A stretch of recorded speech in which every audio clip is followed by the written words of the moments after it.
This section introduces a theory of the evolution of the development of capitalist systems over the long run. It's called the social structure of accumulation theory, or SSA theory for short. This theory was developed by political economists, so it's one of the analyses of political economy. This theory addresses two questions. First, why do severe long-run economic crises happen periodically, about once every 50 years or so? Second, how can we explain the distinct stages or forms of capitalism that have existed over time? SSA theory, social structure of accumulation theory, arose at the end of the 1970s. A key concept in this theory is that of an institution.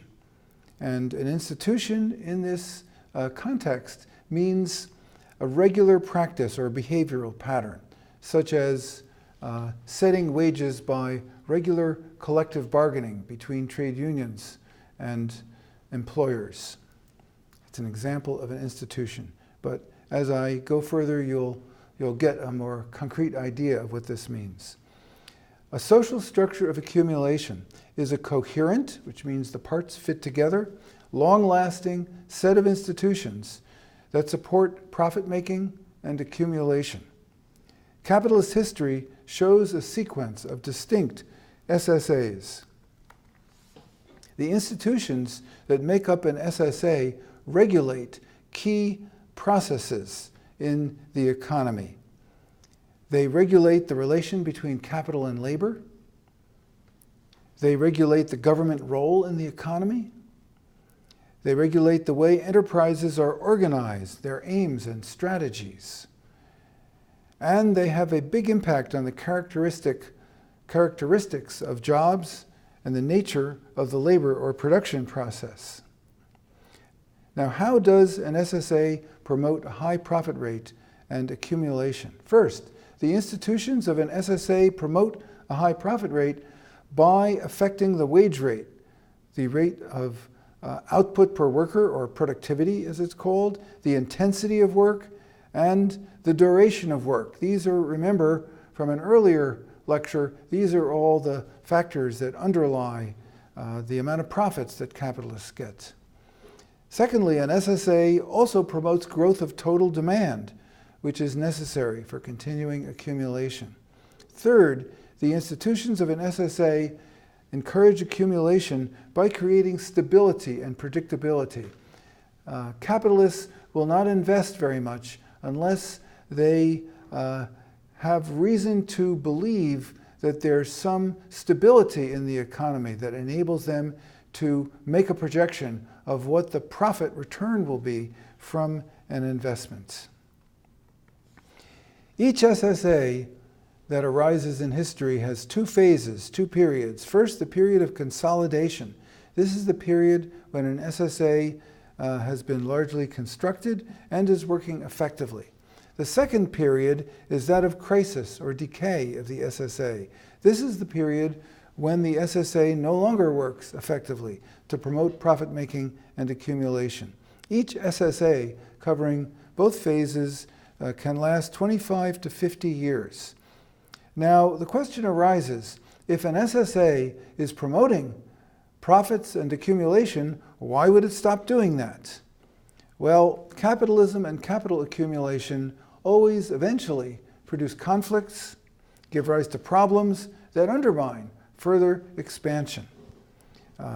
One image is that a bridge enables traffic to pass over the river, but the more the bridge is used, the weaker it will get, and eventually it breaks down. That's the kind of image you should have.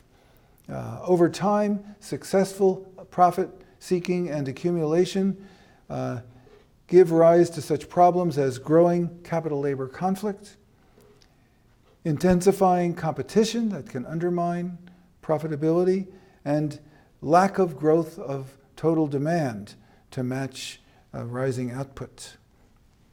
An SSA resolves those problems, but not permanently. Eventually, the rate of profit will fall instability and disorder will discourage accumulation, and/or key institutions of the social structure of accumulation will collapse. Once the SSA stops working effectively, a long-run economic crisis begins. This is a particular kind of economic crisis. According to SSA theory, the explanation for the periodic occurrence of severe long-run economic crises is that an SSA stops working effectively, and there follows a long period of economic instability and either stagnation or decline. Now, how does an SSA crisis end? If capitalism is to survive, a new SSA must be created. Various classes and groups engage in political and economic conflicts, fighting for their own interests, trying to change the way institutions work to their own benefit.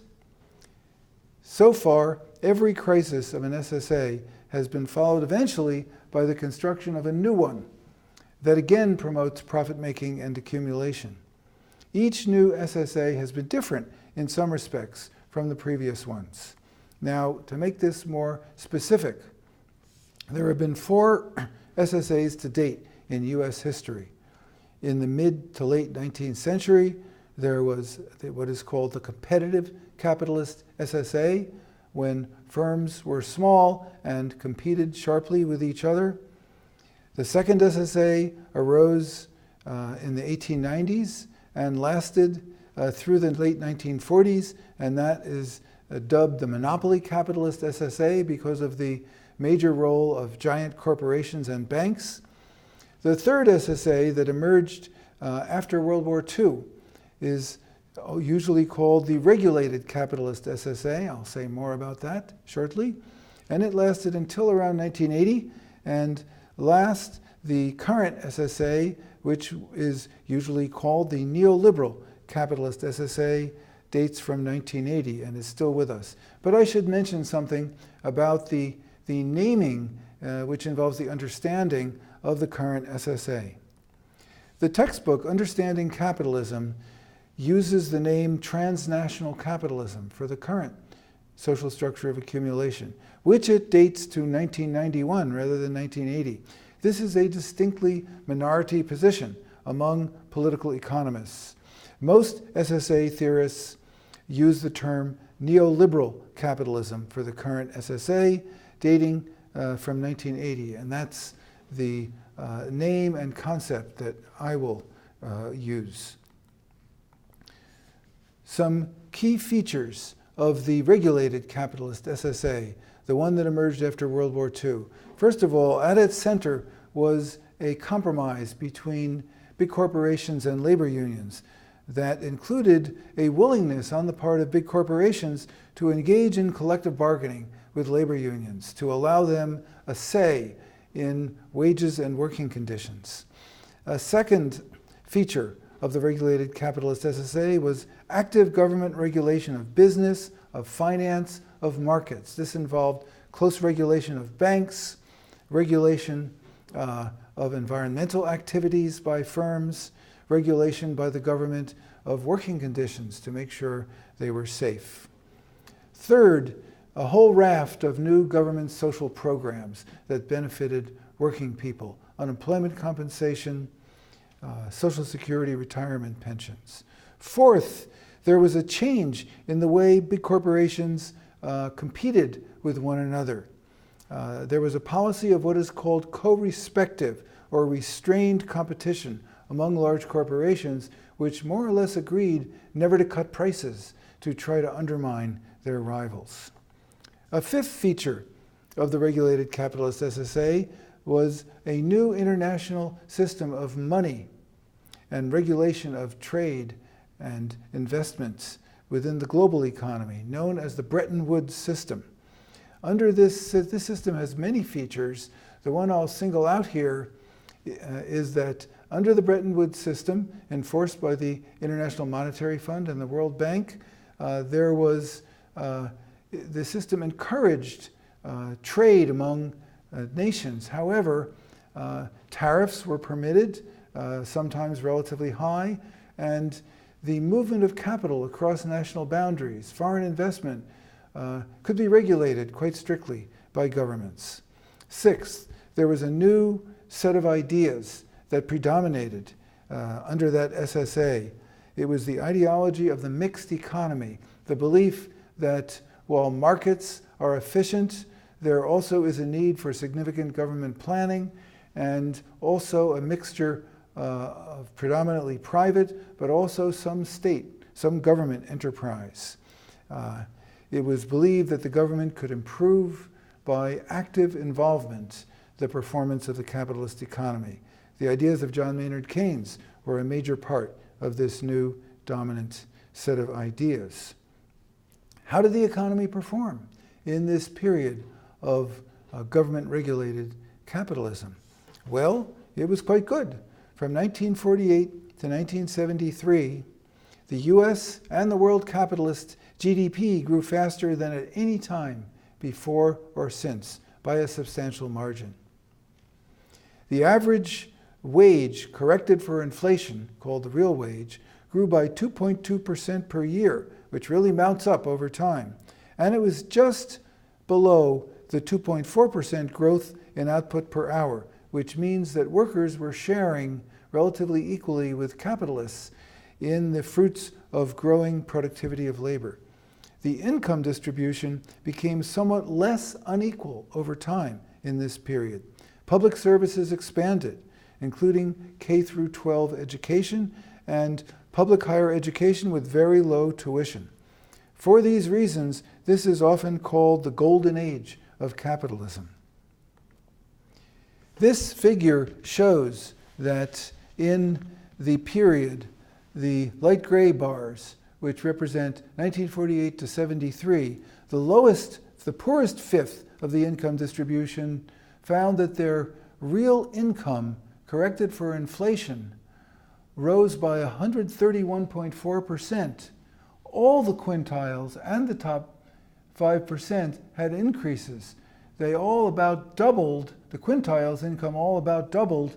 The top 5% went up by 87%, but the poorest went up the fastest and the richest went up the slowest. That means that the income distribution, while still unequal, was becoming less so. All were rising, but the bottom was rising faster. However, this SSA didn't last forever. In the 1970s, and for some measures, the late 1960s, a crisis began in regulated capitalism. It started in the late 60s with peaceful collective bargaining giving way to growing class conflict over wages, over working conditions. In the late 60s, the unemployment rate had gotten so low, it got down to about 3.5%, that workers had a lot of bargaining power, and that was a major factor in a sharp decline in the profit rate after 1966. You can see this on this graph. The US profit rate in purple hit a high point in the mid-1960s and then declined all the way through the early 80s, apart from the fluctuations that accompany the business cycle.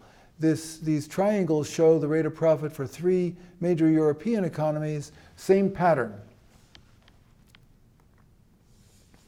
US capitalists in that period of the late 60s through the 70s were facing challenges from every direction. US workers were demanding a bigger share of the income.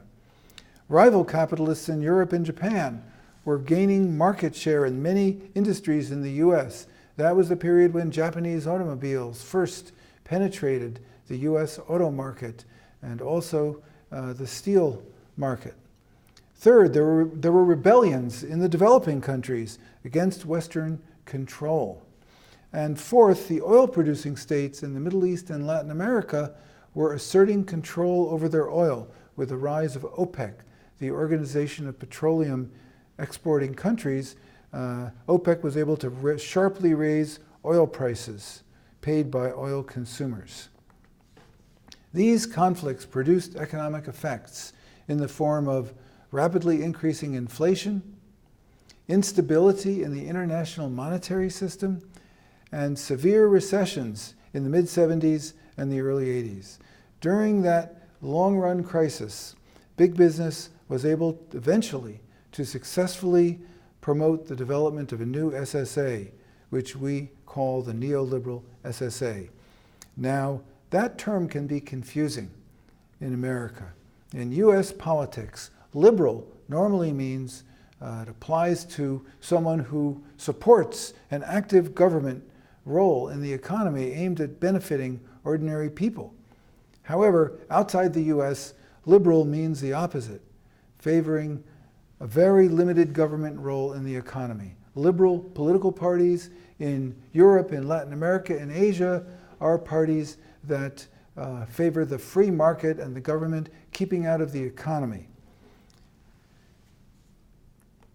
The neoliberal SSA uses the non-US meaning of liberalism. And it's usually, this SSA is usually called a neoliberalism, which means new or modified liberalism. The neoliberal SSA is a new institutional form of capitalism that arose in the late 70s through the early 80s. Now, the current SSA, the neoliberal SSA, is different in every respect from the regulated SSA. First, corporations ended their compromise with labor. Collective bargaining has been marginalized. Corporations have tried to drive unions out of their shops. In this SSA, a growing share of jobs are temporary and part-time.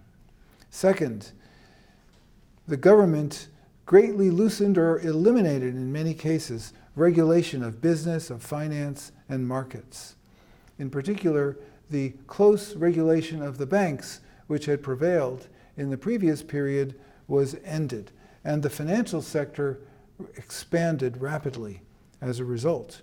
Third, there were cutbacks or even elimination of social programs that benefit working people. Fourth, the nature of competition between large corporations changed to an unrestrained form. Price wars returned to the world of big corporations.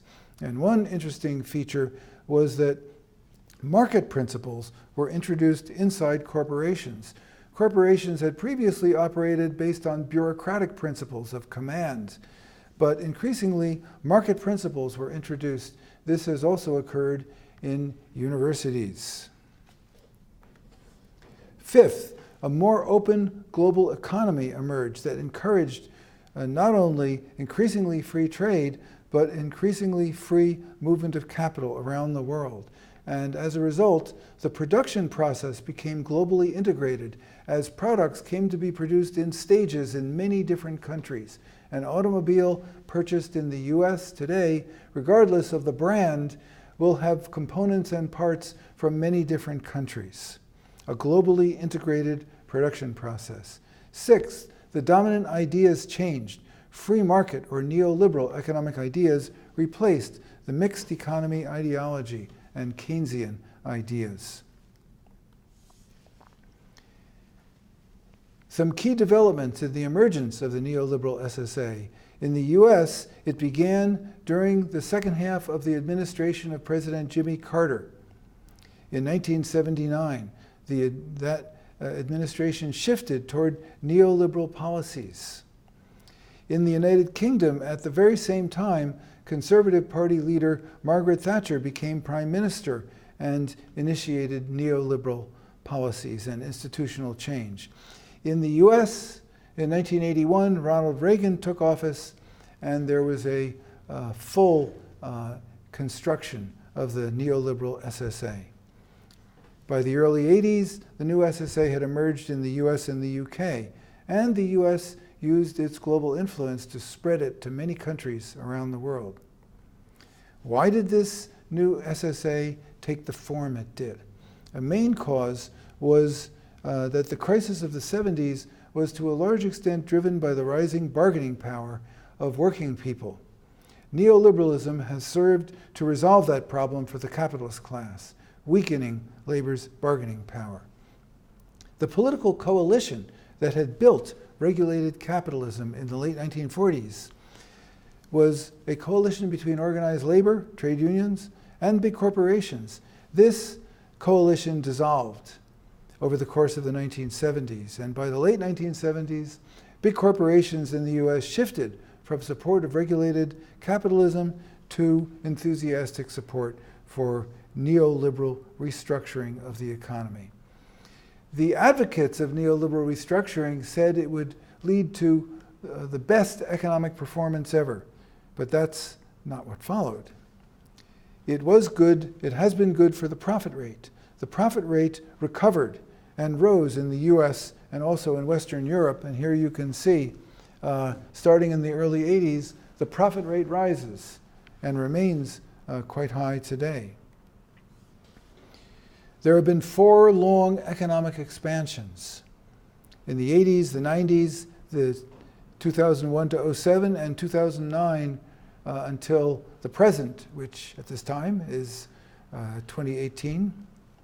Inflation has been low since the mid-1980s. However, the most important variable that affects most people, GDP growth, has not been very rapid. This figure shows the average GDP growth rate during the regulated capitalist era, 4.0%. In the heart of the crisis phase of regulated capitalism, the growth rate fell to only 3%, and that has been the growth rate in 1979 to 2007, the eve of the financial crisis. No improvement over the crisis phase of the preceding SSA, and only 3/4 as high as the growth rate in the regulated capitalist SSA. Unlike the regulated capitalist SSA, when wages had grown every year but one, actually, since 1979, the average real wage has fallen. By the eve of the financial crisis, it was 1% lower than it had been in 1979, despite labor productivity having risen by almost 73%. All of the benefit of rising labor productivity was going to employers. Economic inequality also rose rapidly. This same graph that you saw before, if you look at the black bars, you see that the lower fifths real income barely increased at all in the neoliberal SSA up to the financial crisis when things got worse. And the rates of growth are slower for all the quintiles, but the higher they were, the faster the growth. Inequality increased under the neoliberal SSA. The unemployment rate was higher than in the previous SSA since 1979. Huge imbalances developed in the global economy and in the US government budget. Starting in the late 90s, the US began to run a deficit on trade, importing more than it was exporting, that rose as high as 6% of GDP starting in 1999. Other countries ran trade surpluses, Germany and China. Thank you.